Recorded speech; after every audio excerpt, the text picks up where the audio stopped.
itu tidak mau menyatakan bahwasanya Allah itu di atas langit dan bersemayam di atas arsy. Enggak mau mereka. Padahal tegas Allah Subhanahu wa taala di dalam Al-Qur'an, salah satunya adalah dalam surat As-Sajdah.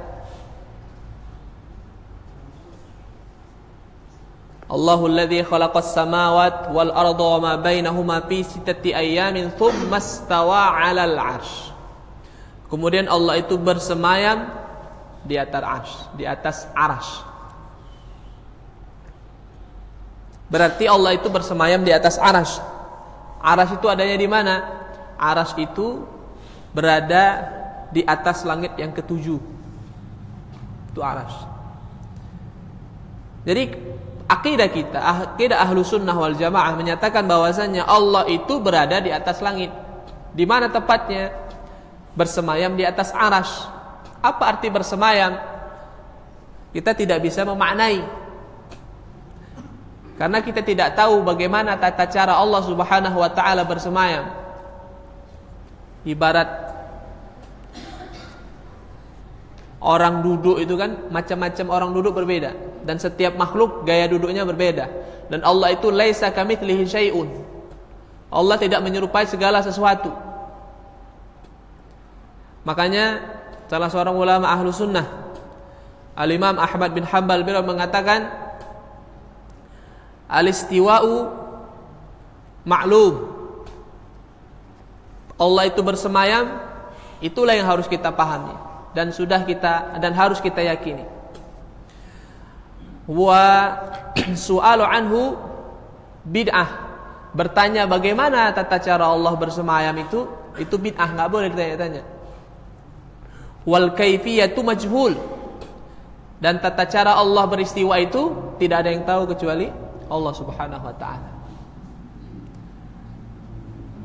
Maka saya ingatkan ya untuk kita semua, akidah kita tentang Allah Subhanahu wa taala, dan ini yang dipahami oleh akidah Muhammadiyah, menyatakan bahwasanya Allah itu di atas langit, bukan di mana-mana. Memang ada ayat Al-Qur'an menyatakan bahwasanya wa huwa ma'akum aina ma kuntum wa nahnu aqrabu ilaihi min hablil warid. Allah itu bersama kalian dimanapun kalian berada. Kemudian Allah Subhanahu wa taala juga mengatakan kami lebih dekat kepada kalian daripada urat nadi leher kalian. Itu bukan berarti zat Allah, bukan berarti fisiknya Allah, tapi disebut dengan istilah ma'iyah. Ma'iyah itu artinya Allah Subhanahu wa taala Maha mengetahui segala apa yang kita lakukan. Tidak perlu harus ada di samping kita. Itulah sebab kenapa Allah Subhanahu wa taala memiliki al-asmaul husna was-sifat al-ulia. Allah itu memiliki nama-nama yang baik dan sifat-sifatnya. Salah satunya adalah As-Sami'. Allah itu Maha mendengar. Namanya mendengar, enggak mesti mendengarkan sesuatu harus dekat pada sesuatu. Al-Basir, Maha melihat. Allah melihat segala sesuatu yang ada di muka bumi ini, baik yang nampak ataupun yang tersembunyi. Itu tidak mesti ada di depannya, tidak mesti ada di situ. Tapi Allah Subhanahu wa taala wasi'a kursiyyuhus samawati wal ardh. Itulah Allah Subhanahu wa taala. Makanya kita kalau berdoa, kemana kita arahkan pandangan kita? Ke langit. Orang kafir aja kalau ngegolkan pemain bola gini-gini dia. Lihat kemana? Lihat ke atas. Itu fitrah Allah, fitrah manusia. Fitrah manusia yang telah Allah ciptakan kepada setiap diri manusia ketika dilahirkan di muka bumi ini. Kullu mauludin yuladu 'alal fitrah. Setiap bayi yang lahir itu dalam keadaan suci. Sucinya dalam artian adalah asal mula penciptaannya seperti itu, belum terkontaminasi dengan apa-apa. Makanya ketika manusia ketika manusia masih berada di alam rahim ibunya, sudah ada ruhnya, dititipkan ruhnya, maka Allah Subhanahu wa taala berkata, "Alastu bi rabbikum?" Qalu bala. Jadi Allah menyatakan kepada ruh-ruh yang ada dalam rahim itu, Allah menyatakan, "Bukankah saya, yaitu Allah Subhanahu wa taala, bi rabbikum, yang menciptakanmu, Tuhanmu, sembahanmu?" Apa jawaban kita? Qalu bala. Kita berkata, tentu saja ya Allah, Engkau adalah pencipta kami dan Tuhan kami dan sembahan kami. Jadi sekali lagi, ini harus kita luruskan. Ya, saya tidak perlu sebutkan siapa-siapa saja ustaz-ustaz yang mengatakan demikian, karena sekarang ini lagi heboh-heboh. Ya, banyak ustaz-ustaz yang tegas menyatakan bahwasanya Allah itu tidak di atas langit. Nanti kalau ditanya Allah di mana, ya kita nggak tahu, hanya Allah yang tahu di mana. Berarti kita mengingkari ayat Al-Quran. Sementara dalam kaidah al-asma was sifat, dalam kaidah menentukan sifat-sifat Allah, itu ada kaidahnya. Yang pertama adalah tathbit atau isbat. Apa itu isbat? Yaitu menetapkan apa yang ada dalam Al-Quran kita tetapkan, jangan kita rubah-rubah. Nggak boleh. Apa yang kita tetapkan? Tsumma stawa 'alal 'arsy. Allah bersemayam di atas arsy. Itu kan nas dalam Al-Quran, teks, dalil. Berarti kita tetapkan. Ibarat kita mengatakan qul huwallahu ahad, Allah itu satu. Ya udah, seperti itu saja kita tetapkan bahwasanya Allah itu satu. Jangan lagi kita pikirkan bagaimana, enggak usah. Baru yang kedua, ada namanya bila takyif, bi ghairi takyif. Takyif itu kaifa, kaifiyah, bagaimana. Enggak usah ditanya bagaimana. Allah bersemayam, karena arsy itu kan singgasana. Ibarat seorang raja kan punya singgasana itu. Tapi Allah tidak boleh dibagaimanakan, bagaimana, itu enggak boleh. Nah, kemudian tamtsil, bi ghairi tamtsil. Tamtsil itu artinya adalah memisalkan, menyamakan Allah dengan sesuatu, itu enggak boleh. Nah, ini kaidah yang harus kita pahami tentang itu. Untuk itu, hadirin rahimakumullah, dari ayat ini saja, wa innahu latanzilun min rabbil alamin. Jadi sesungguhnya dia, apa dianya? Al-Quran. Turun dari mana? Dari langit. Yang namanya turun itu dari atas, nggak mungkin turun dari bawah. Nah, jadi dari sini aja apa kita pahami. Kalau ditanya Allah itu di mana, jawabannya Allah di atas langit. Di mana tempatnya? Di atas arsy. Bagaimana keadaannya? Allah bersemayam di atas arsy. Seperti apa bersemayamnya? Kita nggak boleh mencari tahu bagaimana. Ini ya. Ini akidah seperti ini. Inilah akidah Ahlus Sunnah wal Jamaah. Baik. Kembali ke ayat ini, wa innahu, sesungguhnya dia itu Al-Qur'an. Jadi Al-Qur'an itu turun 2 kali. Ya, Al-Qur'an itu turun 2 kali. Yang pertama itu secara keseluruhan dari Allah Subhanahu wa taala ke mana? Ke Lauhil Mahfuz. Ya, di Lauhil Mahfuz. Itulah yang disebut dengan dalam Al-Qur'an di surat Al-Waqiah, la yamassuhu illal mutahharun. Tidak ada yang bisa menyentuhnya kecuali orang-orang, kecuali yang disucikan. Yang dimaksud dengan disucikan itu bukan manusia, tapi adalah malaikat Jibril. Malaikat Jibril, hanya malaikat Jibril yang boleh dan diberikan keleluasaan oleh Allah Subhanahu wa taala untuk menyentuh Al-Qur'an itu. Artinya karena malaikat Jibril ini tugasnya adalah sebagai pengantar wahyu.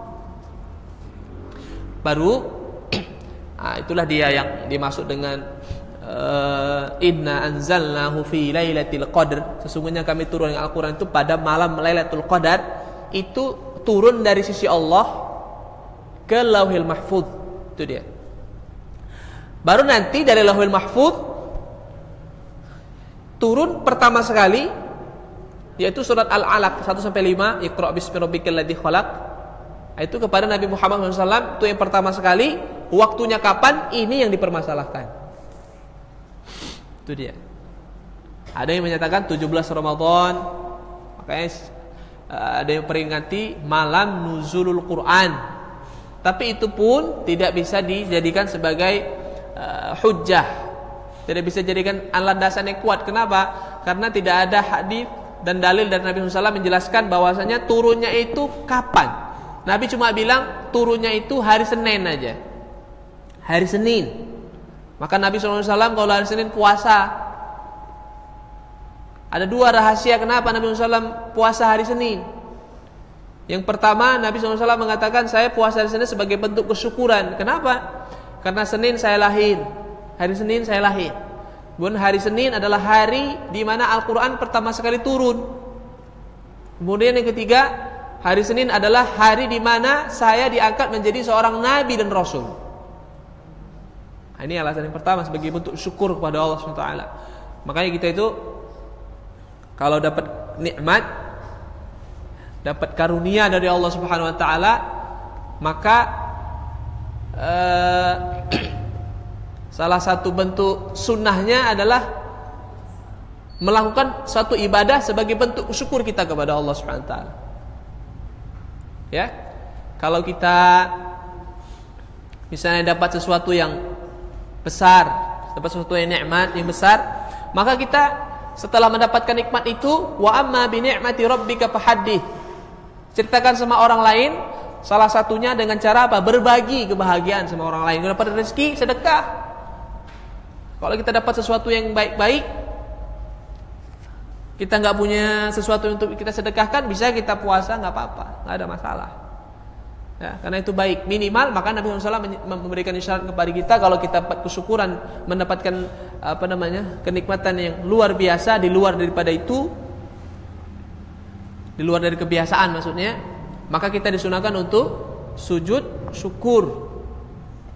Tinggal nanti ada nanya, Ustaz, apa hukumnya sujud syukur kalau dilakukan oleh pemain bola, gol katanya, lari dia kencang-kencang, habis lari kencang-kencang, sujud syukur pada Allah SWT.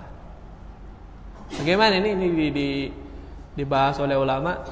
Mereka mengatakan bahwa ya sebetulnya itu sesuatu yang ya habaan manthura gitu, lagun itu ya nggak bermanfaat untuk akhirat sama sekali. Jadi ya nggak usah aja. Kalaupun ya nggak apa-apa itu, tapi tidak perlu karena nggak sampai segitunya, karena itu berkaitan dengan apa? Dunia. Itu dia ya. Nah, itu rahasia hari Senin. Yang pertama, syukuran, Nabi bersyukur kepada Allah karena lahir hari Senin, kemudian diangkat jadi Rasul hari Senin, dan Al-Quran juga turun pada hari Senin. Baru rahasia yang kedua, kenapa Nabi SAW puasa hari Senin? Ada satu hadis Nabi SAW menyatakan bahwasanya turfa'ul a'mal yaumal itsnain wal khamis, amal kita itu tu'radu ya, diperlihatkan kepada Allah setiap hari Senin dan Kamis. Kemudian ada satu hadis Nabi SAW juga menjelaskan bahwa hari Kamis, Senin dan Kamis ini menunjukkan bahwasanya Nabi SAW menyatakan hari Senin dan Kamis ini adalah hari di mana Allah Subhanahu wa taala memberikan kesempatan bagi hamba-hambanya untuk diampuni dosa-dosanya, kecuali satu. Siapa yang enggak diampuni oleh Allah Subhanahu wa taala? Yaitu orang yang antara dirinya dengan temannya terjadi apa? Permusuhan. Ya. Terjadi permusuhan, ya, seperti memutuskan silaturahmi, ya, saling tidak tutur sapa, saling tidak salam, saling menghujat, saling mengejek dan sebagainya. Nah, itu enggak diampuni oleh Allah taala pada hari itu. Nah, jadi sekali lagi saya katakan bahwa turunnya Al-Quran itu 2 kali, artinya 2 periode. Yang pertama turun dari Allah ke Lauhul Mahfuz, itu terjadi pada malam Lailatul Qadar. Baru setelahnya turun dari Lauhul Mahfuz berangsur-angsur, pelan-pelan, sedikit-sedikit kepada Nabi SAW. Pertamanya adalah surah Al-Alaq 1-5. Itu terjadi pada kapan? Wallahu alam, banyak sekali riwayat-riwayat yang menyatakan hari-harinya, tapi yang jelas tidak bisa dipastikan secara ya pasti ya, bahwasanya tanggal 17 Ramadan itu turunnya Al-Quran pertama sekali. Jadi kalau sedikit kita bertanya, kenapa kita kok tidak bisa tahu? Padahal itu sejarah-sejarah besar. Karena dulu itu tidak jadi prioritas.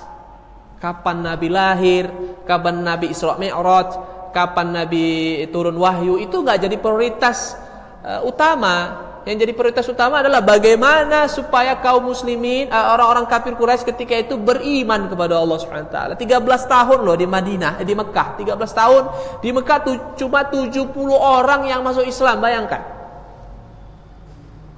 Itu yang dikerjakan, yang kerja keras Nabi SAW selama 13 tahun cuma 70 orang lebih. Enggak lebih dari 80, enggak sampai.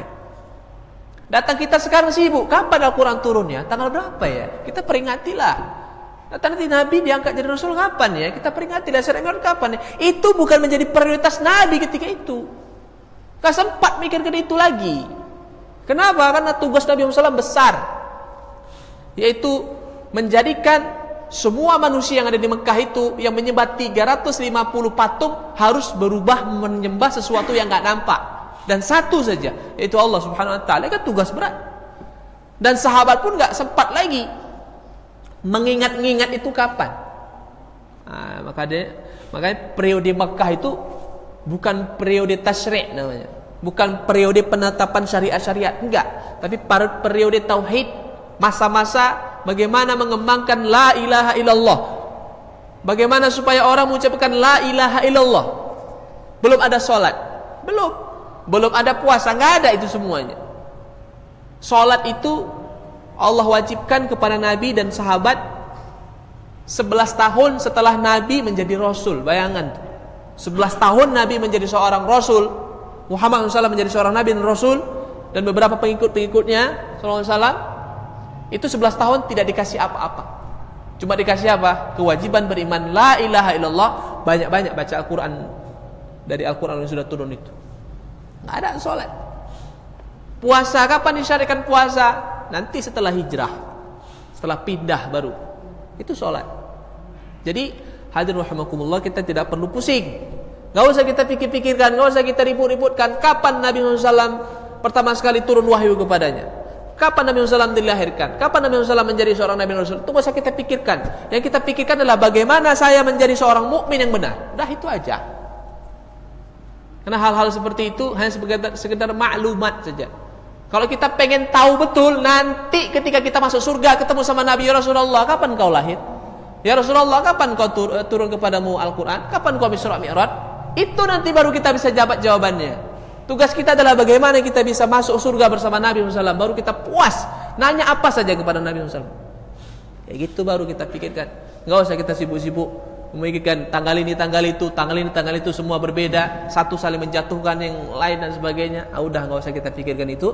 Bagaimana kita pikirkan supaya kita bisa menjadi teman Nabi SAW di surga nanti. Puas kita nanya sama Nabi SAW. Baik, kembali kepada ini. Dari Al-Quran, hadirin rahimakumullah, turun dari langit. Itu menunjukkan bahwasanya Allah itu di atas langit. Yang bawa turun itu siapa? Yang membawa turun adalah, kalau dalam ayat selanjutnya ini ya. Tapi sebelum kita bahas ayat selanjutnya, Allah katakan la tanzilu rabbil alamin. Al-Quran itu turun dari Rabbun. Rabbun, sekali lagi saya sampaikan bahwa makna Rabbun itu artinya adalah pencipta, Al-Khaliq, ya, pencipta. Jangan lagi kita artikan Tuhan. Tidak usah kita artikan Tuhan. Yang paling pas kata Rabbun adalah pencipta, Al-Khaliq. Makanya artinya adalah Al-Quran itu diturunkan oleh yang menciptakan al-alami, alam semesta ini. Kalau ditanya siapakah yang menciptakan alam semesta ini, semua manusia, baik orang muslim, orang kafir, pasti mereka mengatakan Allah. Wala in sa'altahum man khalaqas samawati wal ard la yaqulunna Allah. Ini orang kafir saja, orang kafir di zaman Nabi, ya, orang musyrik Quraisy ketika itu yang masih ada di Mekah. Wala in sa'altahum Muhammad, kalau kamu tanya sama mereka, man khalaqas samawati wal ard, siapa yang menciptakan langit dan bumi? La yaqulunna Allah. Mereka berkata yang menciptakan adalah Allah. Sebenarnya orang musyrik ya, pada zaman Nabi SAW yang di Mekah itu, orang kafir Quraisy terutama, mereka itu mengakui bahwasanya Allah yang menciptakan mereka. Contoh kecil, nama-nama mereka saja itu nama-nama Allah, nama mereka. Bapak Nabi siapa? Bapak Nabi siapa namanya? Abdullah, hamba Allah. Bukan tanggung-tanggung. Hamba Allah, bahasa berarti itu menyatakan bahwasanya mereka itu mengakui bahwasanya Allah itu menciptakan mereka. Masalahnya cuma satu. Mereka itu tergelincir, sesat dalam tauhid apa? Uluhiyah. Jadi tauhid itu ada 3. Tauhid rububiyah. Apa itu rububiyah? Rabbun. Ingat tadi Rabbun apa artinya? Pencipta. Bahwasanya kita harus meyakini bahwasanya yang menciptakan langit dan dunia ini, langit dan bumi ini beserta isinya dan semuanya Allah Subhanahu wa taala. Itu orang musyrik Quraisy dulu punya. Tapi mereka terjerumus dalam hal tauhid uluhiyah. Uluhiyah berasal dari kata ilah. Apa ilah? Sembahan. La ilaha illallah. Makanya makna la ilaha illallah itu artinya yang paling pas adalah tidak ada sembahan yang boleh dan berhak disembah kecuali Allah Subhanahu wa taala. Itu cara mengartikannya. Ya, apalagi ibu-ibu hadirin rahimakumullah yang sudah pernah belajar sama saya terutama dalam masalah definisi pengertian la ilaha illallah, jangan pernah lagi mengatakan tiada Tuhan selain Allah. Itu salah. Bahkan tiada sembahan selain Allah itu juga kurang sempurna. Siapa bilang sembahan di dunia ini cuma Allah? Banyak di dunia ini sembahan. Tapi di antara sekian banyak sembahan, yang boleh disembah dan yang berhak disembah kan cuma satu. Siapa dia? Yang menciptakan alam semesta ini. Dialah yang berhak disembah. Siapa itu? Allah Subhanahu wa taala. Kan itu dia. Maka orang musyrik Quraisy dulu, mereka mengakui tauhid rububiyah. Mereka percaya bahwasanya Allah yang menciptakan kami, Allah menciptakan alam semesta ini. Tapi mereka tidak mau menyembah Allah Subhanahu wa taala. Itu aja masalahnya. Untuk itu hadirin rahimakumullah, kita ingin ingatkan sekali lagi bahwa kata Rabbu dalam Al-Quran, bahkan dalam hadis Nabi, bahkan dalam bahasa Arab, Rabbu itu artinya adalah bisa Al-Khaliq, yang memiliki atau menciptakan, atau Al-Malik, yang memiliki, yang punya. Makanya dulu kakeknya Nabi Abdul Muttalib itu ketika tentara Abraham, tentara gajah itu mau menuju ke Mekah, itu kan rajanya si Abraham itu memanggil pemimpin yang ada di kota Makkah ketika itu, ya Abdul Muttalib, dia pemimpinnya, orang hebat dia ini. Maka Abdul Muttalib singkat cerita bahwasanya dia berkata kepada Abraham, ini Ka'bah ada Rabbnya, Rabbun ya, wa Rabbul Ka'bah wal Ka'batu Rabbun yahmihi. Jadi Ka'bah itu milik Allah, maka Allah yang akan menjaganya. Itu kata Abdul Muttalib. Berarti Abdul Muttalib kan menyakui bahwasanya Allah itu ya Tuhannya gitu, tapi dia nggak mau nyembah Allah Subhanahu wa taala. Ini masalah di situ. Maka ketika turun satu ayat dalam surat Az-Zumar, Allah Subhanahu wa taala mengatakan, wala in ma na'buduhum illa liyuqarribuna ilallahi zulfa. Inilah bedanya orang musyrik zaman sekarang, zaman now katanya, dengan orang musyrik zaman dulu, zaman Nabi. Orang musyrik zaman Nabi dengan orang musyrik zaman sekarang, lebih baik lagi orang musyrik zaman Nabi daripada orang musyrik zaman sekarang. Bedanya di mana? Kenapa sih kita katakan orang musyrik zaman dulu lebih baik daripada orang musyrik zaman sekarang? Kalau orang musyrik zaman Nabi dulu, mereka mengakui bahwasanya Allah yang menciptakannya, kemudian kami menyembah patung, itu tujuannya supaya kami dekat dengan Allah saja. Karena kami tidak bisa langsung dengan Allah, maka kami minta sama patung-patung itu, nanti patung-patung itu akan menjadi sebuah wasilah bagi kami untuk mencapai tujuan kami. Kan gitu dia. Tapi kalau musyrik zaman sekarang datang ke kuburan, wahai fulan, ya fulan, ya fulan, ya fulan, tolonglah, bantulah. Kan lebih parah. Nah, ini dia. Maka hadirin rahimakumullah, hati-hati kita dengan yang namanya syirik kepada Allah Subhanahu wa taala. Jadi Al-Quran itu turun dari pencipta alam semesta, yaitu Allah Subhanahu wa taala. Jadi alhamdulillahirabbil alamin, itu artinya adalah maha suci Allah, pencipta alam semesta. Siapa yang membawa Al-Quran itu turun dari langit? Nazala bihir ruhul amin. Nazala itu artinya turun. Siapa yang membawa turun? Ar-ruhul amin. Ar-ruh. Ruh yang dimaksud ini di sini adalah Ar-Ruhul Qudus, yaitu Jibril alaihissalam. Jibril itu punya sifat yang tidak boleh kita pungkiri. Ya, yang tidak boleh kita pungkiri. Apa itu? Al-Amin, amanah. Jangankan satu kata, satu huruf saja pun yang dibawa Jibril kepada Nabi Muhammad SAW disampaikan Al-Quran itu sama persis, atau apa yang disampaikan Jibril kepada Nabi Muhammad itu sama persis dengan apa yang disampaikan Allah kepada Jibril. Itu dia. Jibril sampaikan kepada Muhammad ini dan ini dan ini. Jangankan satu kata, satu huruf pun tidak ada salahnya. Karena Allah Subhanahu wa taala sendiri sudah menyatakan bahwasanya Jibril ini Al-Amin. Al-Amin itu berarti amanah. Dan semua malaikat, jangankan Jibril ya alaihissalam, malaikat itu, semua malaikat itu punya kelebihan yang tidak dimiliki oleh manusia. Apa kelebihannya? La ya'sunallaha ma amarahum wa yaf'aluna ma yu'marun. Semua malaikat itu tidak pernah menyelisihi apa yang Allah perintahkan kepada mereka. Wa yaf'aluna ma yu'marun, dan mereka selalu menjalankan apa yang diperintahkan oleh Allah Subhanahu wa taala. Maka benar istilah malaikat itu tidak pernah buat salah. Malaikat itu tidak pernah buat dosa. Itu benar. Kalau kita berani mengatakan bahwasanya malaikat itu masa segitu banyak malaikat, lebih banyak daripada manusia, satu pun tidak ada pernah berbuat salah kepada Allah, itu tidak boleh dipertanyakan. Kalau kita berani menyatakan bahwasanya pasti ada satu aja malaikat yang pernah menyelisih perintah Allah, pasti ada satu saja, ini kafir kita. Kafir. Kenapa kita katakan kafir? Ada dua risikonya. Kenapa? Karena iman kita kepada Allah tidak sempurna. Nah, iman kita kepada Allah itu mencakup segala sesuatu yang telah Allah tetapkan. Apa yang Allah tetapkan? Malaikat tidak pernah buat salah sama sekali. Ini dia. Yang kedua, ini kenapa kita kafir?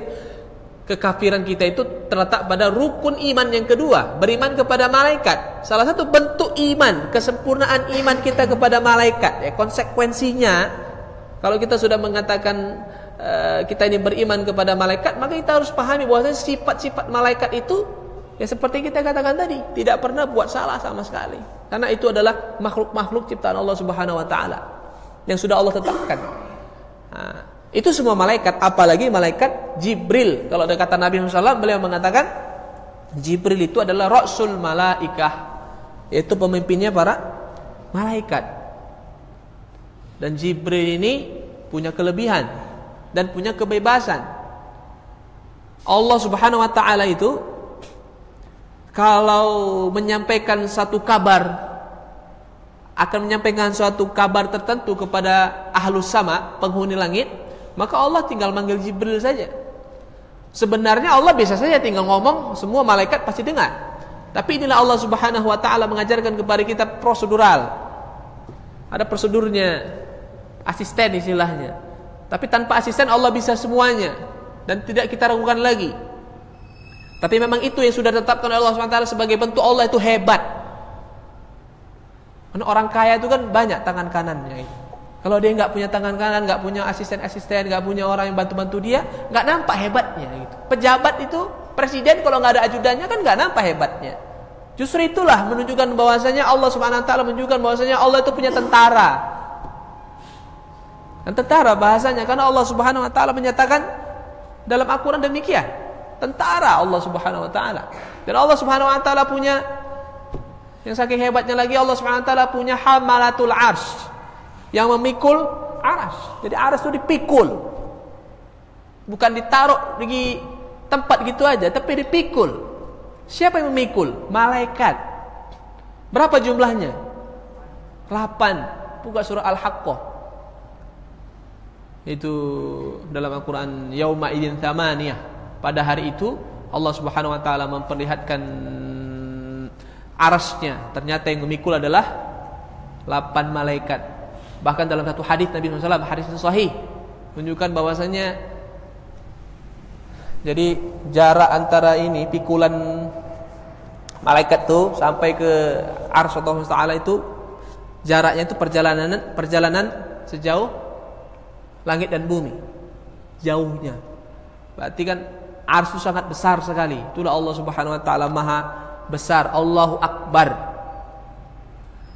Maka kalau kita sholat itu pertama sekali kita ucapkan adalah Allahu Akbar, menunjukkan bahwasanya Allah itu maha hebat, maha besar dari segala-galanya.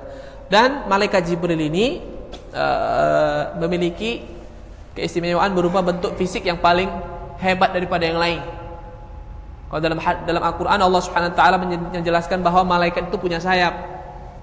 Ada yang matsna wa thulatsa wa ruba', ada yang 2 sayapnya, ada yang 3, ada yang 4, wa yazidu fil khalqi ma yasha. Dan Allah Subhanahu wa taala melebihkan sayap malaikat bagi siapa yang Allah hendaki. Artinya ada malaikat yang jumlahnya 10 sayapnya, 11, 12 sampai terusnya. Dan yang paling banyak adalah malaikat Jibril. Kalau dalam hadis Nabi SAW, Jibril alaihissalam itu memperlihatkan wujud aslinya kepada Nabi SAW itu tidak terlalu sering. Ada hanya beberapa kali saja. Kemudian Nabi SAW menjelaskan bahwa laha situmi ajanah. Jibril itu punya 600 sayap. Kalau dia bentangkan sayapnya, itu semua langit yang kita lihat nih, misalnya kita berdiri di tengah lautan atau di tengah padang pasir atau kita berdiri di atas gunung, gitu kan? Sejauh mata kita memandang itu kan langit semua. Kita mau mandang ke mana? Ke sana segala macam itu langit semua. Kalau Jibril membentangkan sayapnya, itu semua langitnya itu tertutup dengan sayapnya malaikat Jibril. Itu masih Jibril. Sebegitu hebatnya, apalagi yang menciptakannya, yaitu Allah Subhanahu wa taala. Maka benar jika Allah Subhanahu wa taala itu akbar. Allah Maha besar. Jadi Jibril memiliki keistimewaan yang sangat besar sekali karena dia adalah pemimpinnya malaikat dan dia memiliki sifat amanah. Dan ini Al-Qur'an, ini sekarang ini kita kesal juga sebetulnya. Tapi tidak perlu kita layani kali. Karena kalau kita layani nanti kita jadi lebih bodoh daripada dia. Kalau sekarang ini, ya inilah media ya. Sebetulnya media itu udah tahu kalau dia ini orang gila. Tapi ya namanya untuk cari rating. Rating itu ya cari naik supaya banyak penggemarnya. Nah, ini paling sering manusia ini muncul di acara ILC. Bang Karni itu paling sering muncul di acara ini, selalu diundang sama Bang Karni. Saya pun kadang bertanya, berpikir kenapa sih diundang-undang terus ini manusia sesat nih. Ade Armando, gila itu. Apa yang dia gilakan? Dia meragukan kemurnian Al-Quran dan hadis. Logika saja dia pakai. Sudah berapa lama jarak Nabi dengan kita? Coba, berapa? 1439. Itu kan hijrahnya. Kurangi lagi 10 tahun. Kurangi sampai 13 tahun sampai ke Mekah. Nabi SAW pertama kali turun Al-Quran di Mekah. Kurangi. Gak mungkin gak ada kesalahan sedikit pun. Pasti ada jalur-jalur ini. Ini gila ini. Allah sudah katakan, "Dzalikal kitabu la raiba fi." Udah selesai. Inilah sesatnya dia. Kita gak usah dengarkan orang yang tidak bisa membaca Al-Quran dan tidak bisa memahami Al-Quran. Gak usah kita dengarkan. Abu Duda lagi itu. Gak usah kita dengarkan. Baca Quran aja gak bisa. Gak usah kita dengarkan kayak gitu itu. Inilah sifat orang mukmin. Wa idza marru bil lagwi marru kiram. Kalau mendengarkan perkataan yang sia-sia, yang aneh-aneh, yang gak jelas segala macam, udah gak usah didengarkan. Pergi aja, tinggalkan. Saya ketika itu nonton. Ketika Abu Duda itu begini begitu ceritakan kebodohannya depan publik, saya pindah ke channel lain. Tunggu sampai selesai dia ngomong baru saya balik lagi. Kayak gitu, ngapain didengarkan? Yang ada kita, kalau kita dengarkan panas telinga kita. Belum lagi pembela LGBT segala macam itu. Ketika perempuan-perempuan itu ngomong membela LGBT, laki-laki itu ngomong, bencong-bencong itu ngomong, saya ganti channel yang lain. Nanti kalau udah orang-orang yang benar ngomong baru saya dengarkan lagi. Nggak perlu kita dengarkan kayak gitu. Kenapa? Karena sifat orang mukmin itu kalau mendengarkan perkataan yang sia-sia, yang nggak jelas, yang tidak berdasar, yang bertentangan dengan Al-Quran Sunnah, nggak usah dilayani. Karena kalau kita dilayani, kalau kita melayaninya, nanti kita jatuh ke dalam subhat. Ya, apalagi sekarang ini bencong itu, mantan presenter itu menyatakan dengan tegas, siapa bilang nggak bisa punya anak, katanya LGBT laki-laki sama laki-laki nggak punya anak. Ini bahaya, yang kayak gini bahaya. Jangankan dia mendukung LGBT itu, dianya saja sudah dilaknat oleh Allah Taala. Orang dia ke perempuan-perempuanan, mah boleh. Ini laki-laki yang di sini harus tegak jalannya. Jangan gini-gini, nggak boleh. Dilaknat oleh Allah Subhanahu Wa Taala dan Rasulnya. Karena salah satu yang dilaknat oleh Allah Subhanahu Wa Taala dan Rasulnya adalah yaitu al-mutasyabbihina birrijali minan nisa wal mutasyabbihati minan nisa'i birrijal. Ada dua yang dilaknat oleh Allah. Salah satunya adalah laki-laki yang menyerupai perempuan yang menyerupai laki-laki, itu dilaknat oleh Allah Subhanahu wa taala. Ya. Jadi Al-Quran jangan kita ragukan lagi. Bahwa dalam Al-Quran juga Allah Subhanahu Wa Taala tegaskan, Inna nahnu nazzalna dzikra wa inna lahu lahafizun. Kami yang jaga Al-Quran ini. Kenapa kami yang jaga? Karena kami yang nurunkan. Jadi nggak usah ragu kita. Hadis juga sama. Saya sampaikan ibu-ibu hadirin rahimakumullah, salah satu kelebihan umat ini, umat Muhammad SAW, umat Islam, yang tidak dimiliki oleh umat-umat yang lain dari agama-agama apapun itu, nggak punya satupun, adalah apa? Ilmu riwayah, yaitu riwayat-riwayat. Nggak punya agama lain, nggak punya. Hari kita dengar dalam agama Nasrani, agama Yahudi, mungkin agama Hindu segala macam punya riwayat-riwayat dari nabi-nabi mereka. Nggak ada. Dari Imam Bukhari ke gurunya terus ke atas sampai ke tabi'in, sampai ke sahabat, sampai ke nabi. Nggak punya agama lain. Ini adalah kekhususan umat ini. Dan riwayat-riwayat itu, ya, namanya rijal, ruwat, ya, para pembawa riwayat. Dan tidak pernah perempuan, satupun perempuan tidak ada di situ. Harus ingat nih. Dalam daftar silsilah riwayat, misalnya dari Nabi kan, sahabat, nanti tabi'in, nanti tabi'in terus ke bawah sampai ke Imam Bukhari misalnya kan. Tidak ada satupun yang perempuan kecuali sahabat. Kecuali sahabat. Karena sahabat laki-laki dan perempuan itu sudah maksum, bukan maksum, sudah dikatakan udul. Udul itu mereka jujur, tidak pernah salah dalam masalah penyampaian agama ini. Tapi di bawah sahabat, misalnya tabi'in terus ke bawah, tidak ada satupun perempuan, nggak bisa. Kenapa? Karena perempuan akalnya separuh ini. Di sini separuh cuma ada ini. Brainnya itu, otaknya itu sempurna emang. Tapi kapasitas yang bisa dipakai cuma nilspun, separuh aja. Nah, itu makanya nggak diterima. Ini salah satu hikmah. Kenapa perempuan tidak dianggap sebagai perawi hadis? Nggak bisa. Inilah sebagai dalil bahwasanya kekuatan periwayat itu betul-betul dijaga. Jadi ilmu riwayat itu betul-betul dijaga. Maka ada hadis sahih, ada hadis hasan, nanti ada hadis dhaif, ada hadis maudhu', ada bahkan ada lagi hadis munkar. Kenapa itu hadis ada semuanya? Karena ketelitian kita dalam menyikapi para perawi-perawi hadis. Ada satu saja di antara perawi hadis itu yang nggak jujur, tidak amanah, itu hadisnya nggak bisa diterima.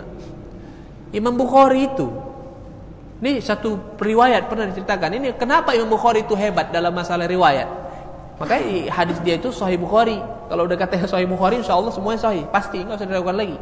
Ulama sudah sepakat. Jadi Imam Bukhari itu, ini saking telitinya tentang masalah periwayat tadi nggak sembarangan. Maka di sini yang buat kita yakin ya. Imam Bukhari itu pernah mencari guru. Cari guru artinya dia mau mengambil hadis dari salah seorang gurunya. Dan ini sebetulnya bukan gurunya, tapi orang lain, jauh rumahnya, jauh tempat tinggalnya, didatangi oleh Bukhari karena dia pernah mendengar bahwasanya si fulan itu pernah menyampaikan satu riwayat hadis dari Nabi SAW. Maka dia datang ke sana. Begitu dia datang ke sana bukan langsung datangin, enggak. Ditunggunya dan diperhatikan kehidupannya sehari-hari. Diperhatikan kehidupannya, muamalahnya, kejujurannya, sikapnya, perbuatannya, ibadahnya, segala macam. Dipantau sampai berhari-hari. Bukan datang, saya dengar kamu pernah menyampaikan hadis dari Nabi SAW, sampaikan kepada saya. Enggak kayak gitu. Tunggunya. Pernah suatu ketika, dan ini betul ya. Nah, dalam riwayat, dalam kisah hidup Imam Bukhari itu disebutkan. Jadi ketika beliau memantau salah seorang perawi hadis yang akan diambil hadisnya oleh Imam Bukhari, ternyata Imam Bukhari melihat satu perbuatan yang tidak terpuji, akhirnya nggak jadi diambil. Apa itu? Jadi ulama ini memanggil hewan ternak. Kalau kita misalnya manggil ayam itu kan, atau kucing itu kan, pura-pura gini, padahal ininya apa? Kosong. Itu yang dilakukan oleh ulama tadi. Panggil hewan, pura-pura ngasih makan, rupanya kosong. Dia mau manggil, mau main-main sama hewan itu. Nggak jadi Imam Bukhari datang, pergi dia. Saya nggak mau ngambil dari hadis dari dia. Kenapa? Berarti dia orang yang nggak jujur. Kayak gitu. Jadi kita nggak usah ragu masalah riwayat-riwayat itu. Jangan dengarkan perkataan orang gila dari itu. Diragukan kesohihannya. Diragukan hadis itu, ilmu hadis itu diragukan. Hadis-hadis Nabi diragukan, kenapa? Karena sudah sekian ratus tahun, sudah lebih dari 1000 tahun, nggak mungkin nggak ada kesalahan segala macam. Memang ada kesalahan-kesalahan, tapi itu digolongkan dalam kategori hadis dhaif. Kita sepakat hadis dhaif tidak bisa kita jadikan sebagai hujjah syar'i. 5:30. Nah, saya jam 7 masuk betul ini, karena hari ini hari pertama masuk anak-anak, saya harus menyambut mereka. Kami apel pagi-pagi ini. Nah, kita cukup kalau sampai sini dulu ya, Bapak-bapak. Ada pertanyaan mungkin? Mohon maaf yang datangnya baru datang, kita sudah cukupkan sampai sini. Ada pertanyaan kira-kira? Ya, silakan Bu.